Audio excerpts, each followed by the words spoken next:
আরিফ নামের এক ছেলে তার বন্ধুদের সাথে খেলাধুলা করছিল। খেলাধুলা শেষ করে আরিফ ও তার বন্ধুরা সবাই নিজেদের বাসায় চলে গেল। মা, কি হয়েছে মা? শুয়ে আছো কেন? উঠো উঠো। মার নিঃশব্দতায় আরিফ ভয় পেয়ে গেল। ভাবলো ওর মা কি মরে গেছে। তখন সে এক ওঝার কাছে চলে গেল। ওঝাকে সব কিছু খুলে বলতে গ্রামের ওঝা বলল, থামো, আমি তোমার ব্যাপারে সব আগে থেকেই জানি। তোমার মাকে বাঁচাতে হলে রাক্ষস পাহাড়ের গুহা থেকে জীবন ফল এনে দিতে হবে।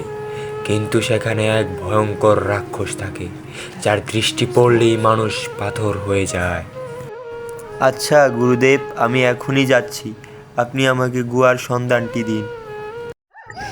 এক এক করে ভয়ঙ্কর জঙ্গল পাড়ি দিয়ে আরিফ পৌঁছে গেল রাক্ষসের গুহায়।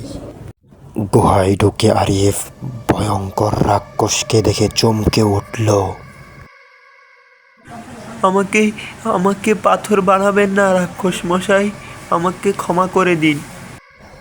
আমার ঘুম কেন বাঙালি পুচকে? এর মাসুল তোকে দিতে হবে। মরবি, মরবি। আমাকে মারবেন না রাক্ষস মশাই, আমি আমার মাকে বাঁচাতে আপনার কাছ থেকে জীবন ফল নিতে এসেছি। আমাকে জীবন ফল দিয়ে দিন রাক্ষস মশাই। আমারও একটা মা ছিল, সেও জীবন ফলের জন্য মরে গেছে। আমি আর চাই না কোনো মা মারা যাক। নিয়ে যা, জীবন ফল নিয়ে যা।